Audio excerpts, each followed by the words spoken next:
welcome back to my channel.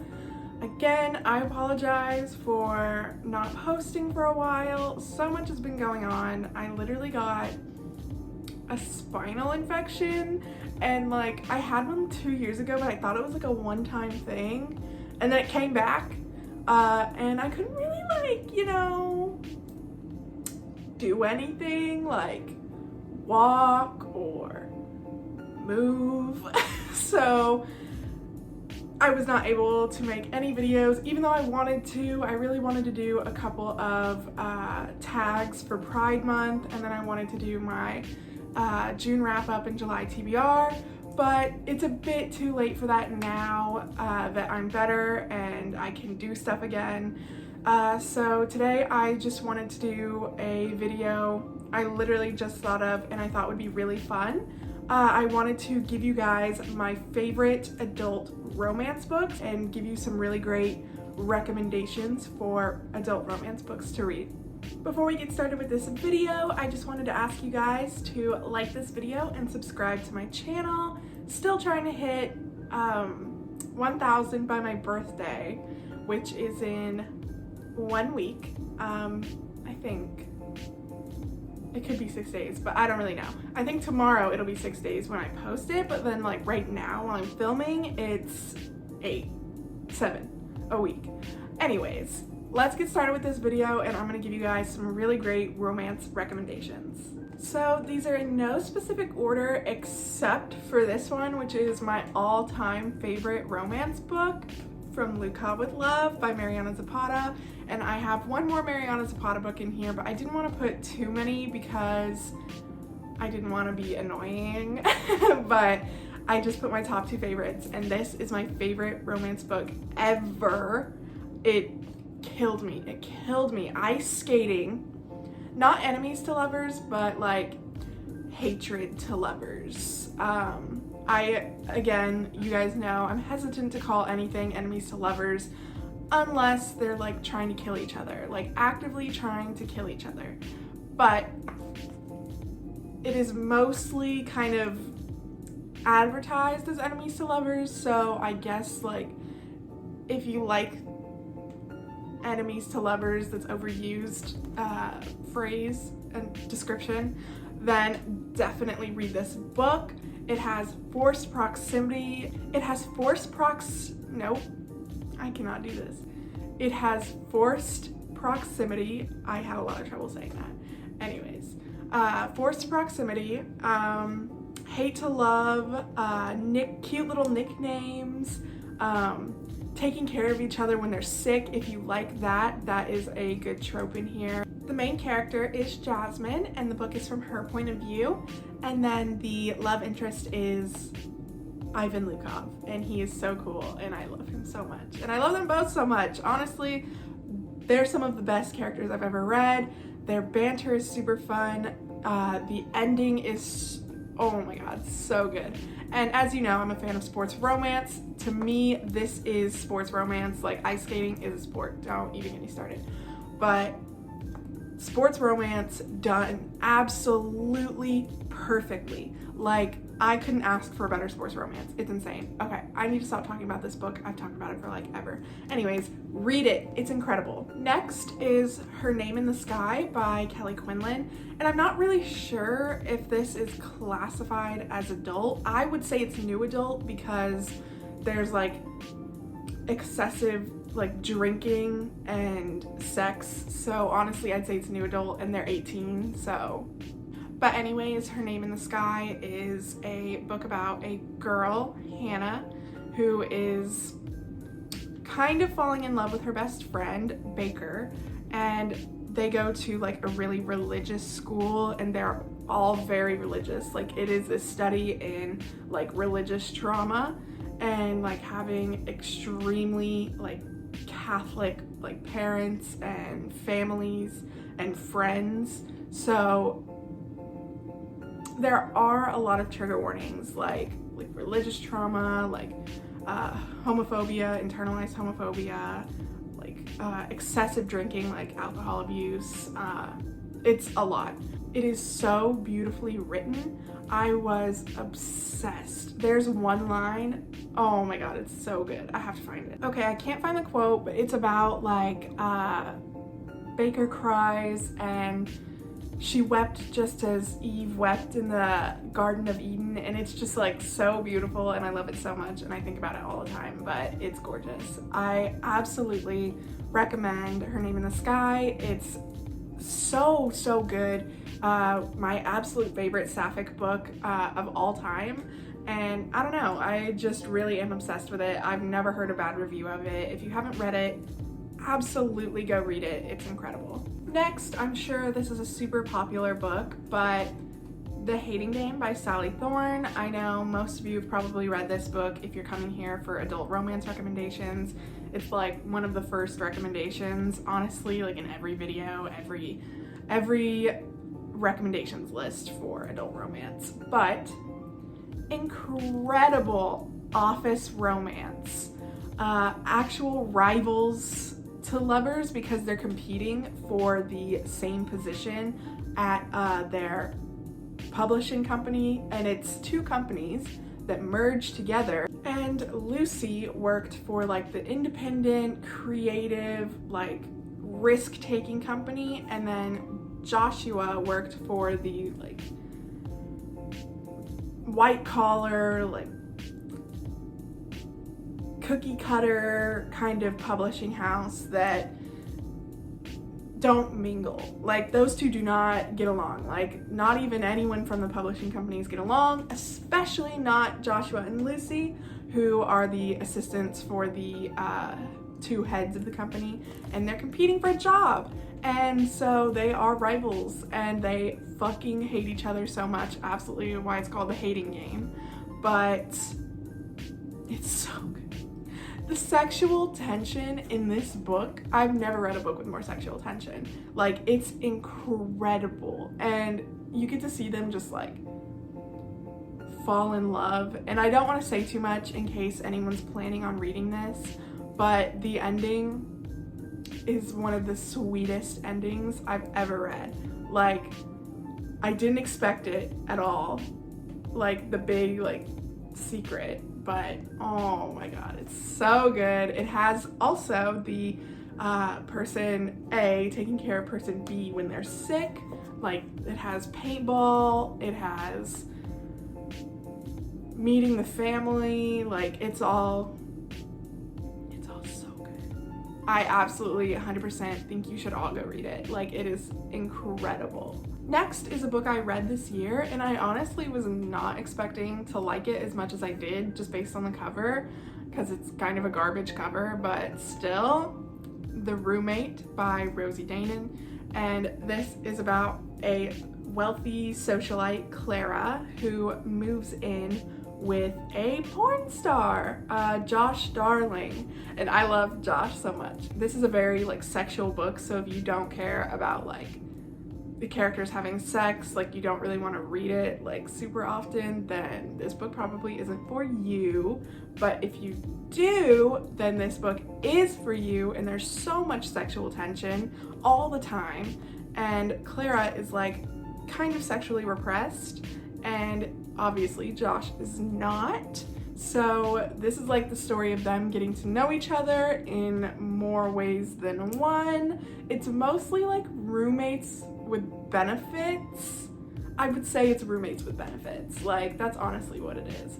But it is so good. I want to reread it so bad, but like I do not have the time. I might skim through to my favorite parts, but oh, it's so good. And like, I was kind of wrong. The cover is a little cute. Like, I like the neon sign and the little hearts and stars on the cover, and it's pink, which is my favorite color, but yeah, it's so good. Josh Darling is one of the most charming main characters I've ever read. Like, he's so like suave and like sexy and cool, and then Clara's just so funny, being so like inexperienced and like uptight. Like, oh, it's so good. Absolutely recommend this book to everyone.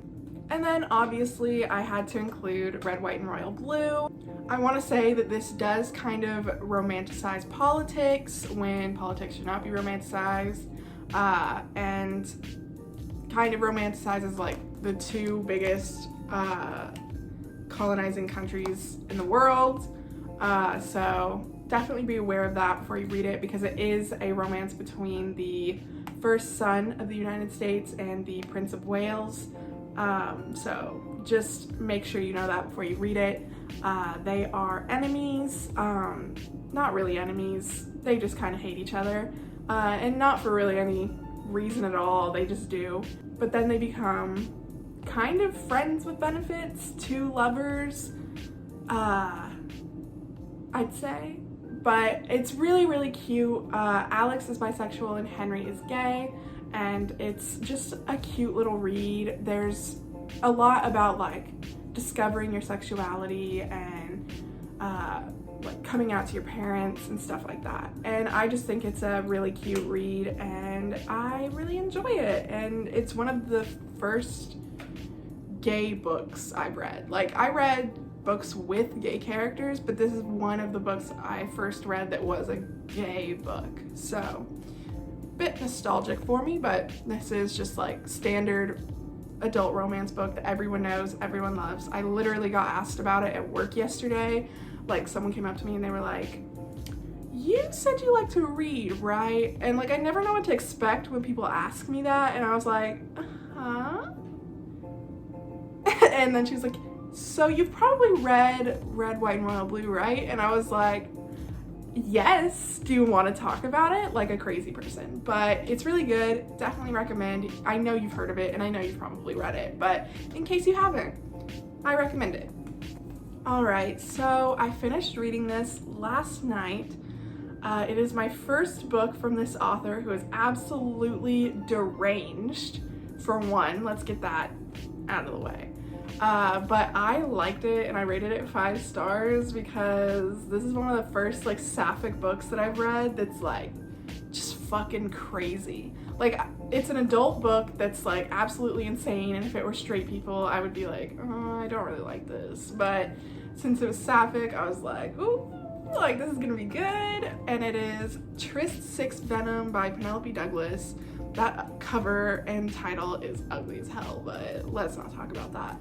Anyways, this is about Clay and Olivia. Clay is like popular, like, again, a socialite, comes from an extremely wealthy, like, old money family. She hangs out with other like snobby rich kids at their private school. The other main character is Olivia Yeager, and she comes from like the Yeager family that everyone knows. She is Native American, and so are her 5 brothers. Let's see if I can get them all. Dallas, Iron, Army, Trace, and Mason. Yes, I got it. Okay. And they're like super protective of her. Their parents both died, so Mason raises them all.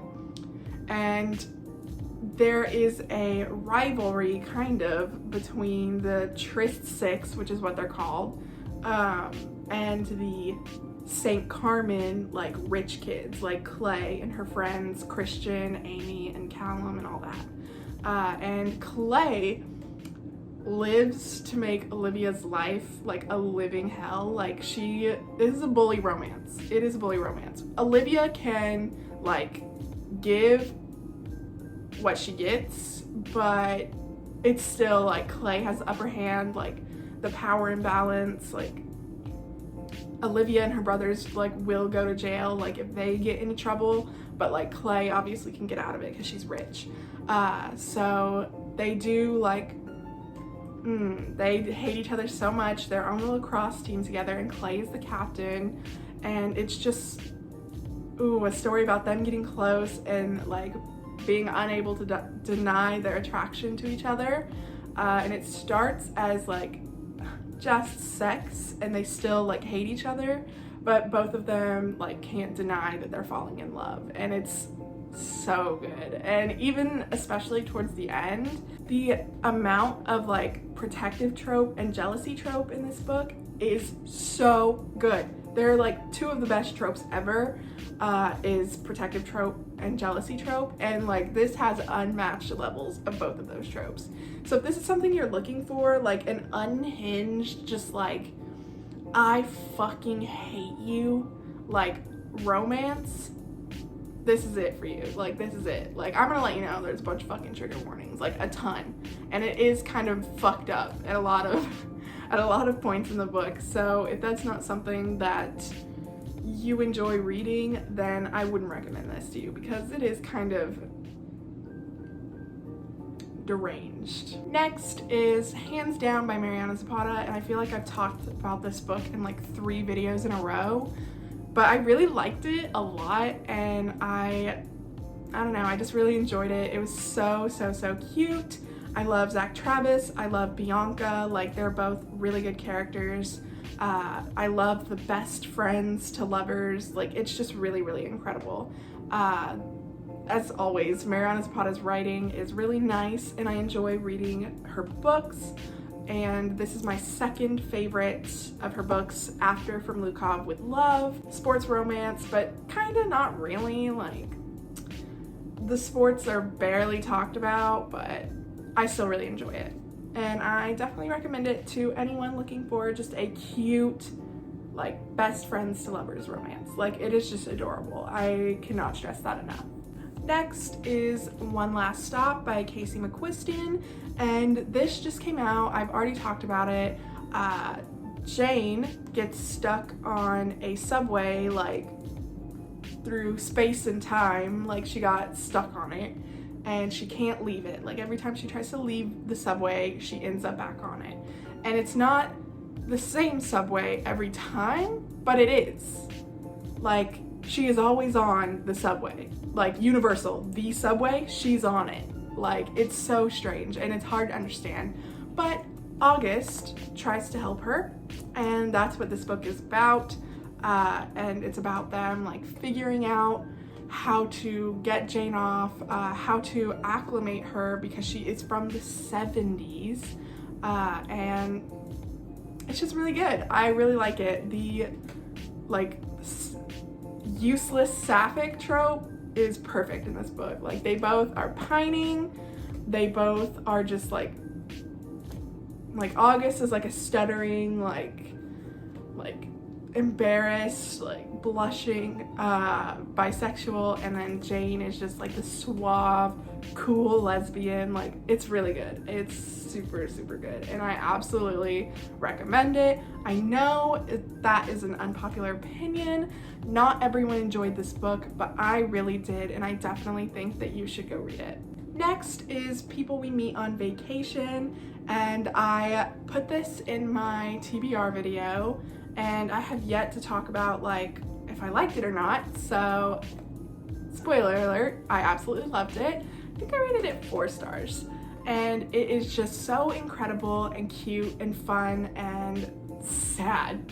This shit was sad. Poppy, this is a book about Poppy kind of finding herself, mixed with the romance with her best friend Alex, and they go on trips together every year. Like, it's their thing. Like, it doesn't have to be expensive. Like, their thing is going on trips and finding, like, the cheapest ways to do it so that they can do it every year and, like, afford to, because they were college students. But now this is really an adult romance, because the present day, like, chapters are, like, they're like 30 something. But it's really cute. It's sad because they stopped talking for 2 years, so it shows, like, the present day chapters where they start, like, talking again, and then it shows the past chapters from, like, years ago, like 10 years ago, 9 years ago, 8 years ago, and, like, it shows their story together, and it's really nice, and I absolutely think you should all go read it. It's the perfect summer read. Like, it's such a good summer book, and I think it's best if you read it during summer, like when you're going out to the pool, or like going to the beach, or going on vacation. Like, this is a perfect book to read. Next is Honey Girl by Morgan Rogers, and this book is just a cute sapphic romance, but it's also sad, and again, it is also a book about the main character kind of finding out who they are and, like, discovering new things about themselves, mixed in with the romance, and kind of the angst of those two things, like, combining. But the main character, Grace, is an astronomer. No. Astronomer. Okay, do not fucking make fun of me. I think it's an astronomer. I haven't read this book since January, so shut the fuck up. And obviously she's a woman in STEM, a black woman in STEM, so like she is not getting any jobs, she's not getting like any recognition within her field, and she's not being taken seriously at all, so she has no idea what to do. And she goes to Vegas with her friends, gets drunk, marries a girl, Yuki, and she doesn't know like who she married, and all she knows about her is that she called her Rosebud Girl. And she figures it out, and they meet each other, and they like start to fall in love. Like they're married, and I don't think they ever got divorced or anything. They just started a relationship, so it's very cute. I enjoyed it a lot. The writing is really gorgeous. Like, I've said this before on this channel, but the writing is spectacular. Like, that was the first thing I noticed when I started reading it, is that the prose was gorgeous. And last but not least is The Flatshare by Beth O'Leary. I have talked about this book a million times already, but I don't fucking care. It's very underrated. I absolutely think it's really underrated, and that more people should be talking about it because it's super cute. But like, who doesn't want to read about like roommates who fall in love? What it is he works nights and she works days, and they share a apartment with one bedroom. They share a bed, but neither of them is home when the other is home. She gets it on weekends and he stays with his girlfriend on weekends. They start to get to know each other through leaving each other notes all over the apartment, and leaving each other food to eat, and like, it's just super cute the way they get to know each other. The way they meet is one of the best meet cutes I've ever read. Like, oh my god, it was so funny. Like, first it was so funny, but also really like sexually tense and like charged, and like just the chemistry between them was automatic as soon as they met. Like, even though it's like awkward, it's so good. Like, you don't understand until you've read it. It is so fucking cute. I absolutely recommend you read it. Like, the difference between the characters, I really love the contrast between them. Like, Tiffy is super like colorful and loud and tall, and like just, she's right there like in your face, and Leon is a quiet, like, again, a cookie cutter man. He does the same thing every single day. He works at a hospice. He's just shy, quiet. He likes his things how he likes his things, like precise and never changing, and Tiffy changes that for him. So it's very, very cute, and I absolutely recommend it. But yeah, those are my favorite romance books ever, and I absolutely recommend you go read all of them because I love them to death. And I know I'm missing some probably, and there's a bunch that I'm going to read but I haven't read yet. So maybe like one day I'll do a part 2 of this and like include a bunch of books on these shelves that I haven't read yet, like a fun love story and something. Anyways, I hope you liked this video. I hope that you got a book that you're like super excited to read from one of the books that I recommended. Let me know if you plan on reading any of the books I recommended today, or if you already have and they're one of your favorites too. So let me know in the comments below. Again, please like this video and subscribe to my channel so I can get to 1,000 by my birthday. And yeah, I will see you guys next week. Bye.